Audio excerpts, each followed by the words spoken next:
సాక్ష్యం లేని బ్రతుకు బ్రతకొద్దు. నువ్వు సంఘ పెద్దవైనా, నువ్వు సంఘ పెద్దమైనా, నువ్వు సేవకుడువైనా, నువ్వు సేవకురాలువైనా, నువ్వు ఒక పాత విశ్వాసివైనా, నీ దగ్గర ఏముండాలో తెలుసా? సాక్ష్యం ఉండాలి.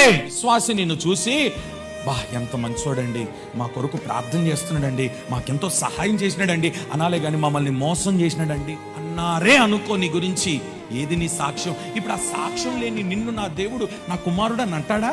నా కుమార్తె అని దేవుడు అంటాడా? ఈ సాక్ష్యం లేకుండా మనం ఎంత మందిరానికి వచ్చి, ఎంత భక్తి చేసి, ఎన్ని కానుకలు ఇచ్చినంత మాత్రం దేవుడు యాక్సెప్ట్ చేస్తాను అనుకుంటున్నారా? నీ సొమ్ము దేవుడికి అవసరం లేదు, నీ సాక్ష్యం కావాలి దేవునికి. కట్టలు ఇచ్చేస్తున్నాను, దశం భాగం అయ్యగారు లైన్ లో పెట్టుకున్నాను. అయ్యగారు లైన్ లోకి వస్తాడు కానీ పైన లైన్ లోకి వస్తాడా? పైన లైన్ లో పెట్టాలంటే కట్టలతో లైన్ లో పెట్టడం కాదు, సాక్ష్యముతో లైన్ లో పెట్టు. దేవుని యొద్ద సాక్ష్యము సంపాదించుకోండి. సంఘం సాక్ష్యం చెప్పాలి, సేవకుడు సాక్ష్యం చెప్పాలి. అప్పుడు దేవుడు నీ గురించి మంచి సాక్ష్యం చెప్పాలి.